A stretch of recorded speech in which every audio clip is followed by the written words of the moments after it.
Good evening and welcome to Chapter 6 of Kensuke's Kingdom by Michael Morpurgo.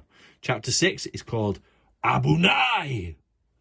Now, if you remember at the end of Chapter 5, Michael had suddenly seen on the horizon a super tanker, a giant oil tank on the horizon.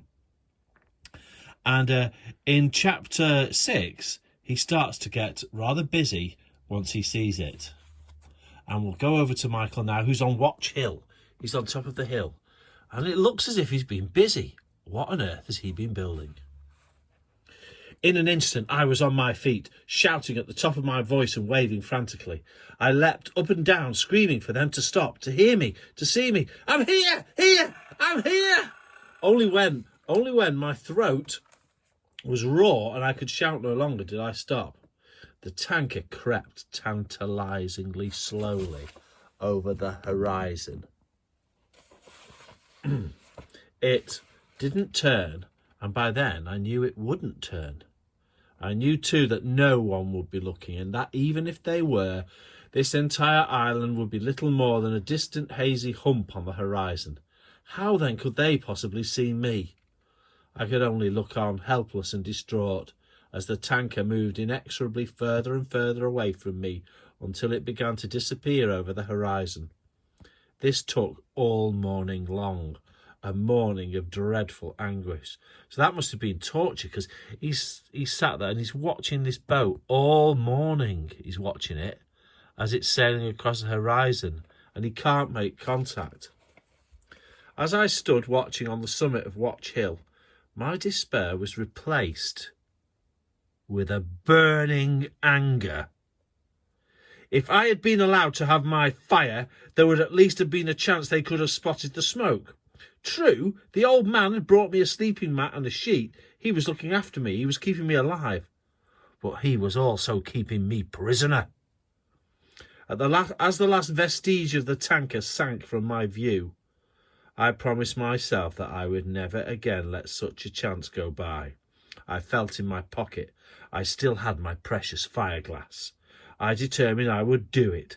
I would build another fire, not down on the beach where he could find it, but up here on Watch Hill, behind the rocks and well out of his sight, even if he did have binoculars, and I now had to presume that he did.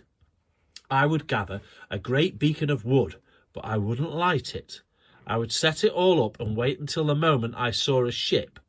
If this one had come, I reasoned, then another one would come, had to come. And when it did, I would have my fireglass ready and a cache of paper-thin, tinder-dry leaves. I would make such a blazing inferno of a fire that would send up such a towering smoke signal that the next ship that happened along would have to see it. Right, so just to give you an idea of where he is, Michael has moved. He's gone from the beach, and so he's not building a fire there anymore. He's up on Watch Hill now. Hopefully where Kensuke can't really see him, because as we know, Kensuke's further down, probably resting with his orangutan friends on the other end of the island. So, Michael's going to get busy. So now I no longer spent my days just sitting on Watch Hill and waiting. Every hour I was up there, I spelt building my beacon. Now, beacon means a large fire, but it's meant to give a signal. That's what beacon means. I would drag great branches up over the rocky scree from the forest below and pile them high, but on the seaward side of the hilltop, the perfect place for it to be seen by ships when it was lit. But in the meantime, it wouldn't be seen by the prying eyes of an old man, who I thought of now as my captor. And he would be watching me. I was quite sure of that now. Through all the fetching and carrying, I kept well out of his sight. Only eyes from the sea could possibly have known what I was doing, and there were no eyes out there to see me. It took several days of hard labour to build my secret beacon. I had almost finished when someone did indeed discover what I was up to, but it wasn't an old man. So that's what he's been building. It's a giant beacon. Like you see, I put some kind of... obviously, there's a huge flamey fire going on in there at the moment. So he's built a large beacon on top of the hill. I was heaving a massive branch onto the pyre when I felt a sudden shadow come over me. An orangutan was looking down at me from the rock above. I could not be sure if it was the same one as before. He was on all fours, his great shoulders hunched, his head lowered, eyeing me slightly sideways. I dared not move.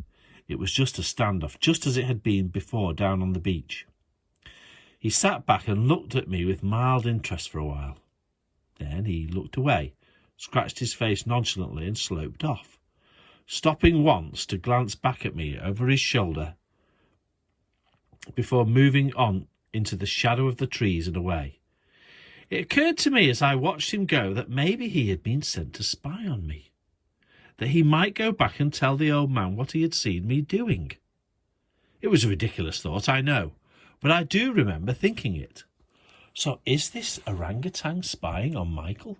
Could Kensuke have possibly trained a whole tribe, a whole team of spying orangutans?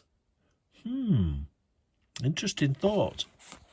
A storm broke over the island that night. Such a fearsome storm, such a thunderous crashing of lightning overhead, such a din of rain and wind that sleep was quite impossible.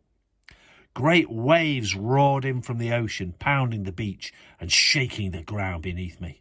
I spread out my sleeping mat at the back of the cave. Stella lay down beside me and cuddled close. How I welcomed that.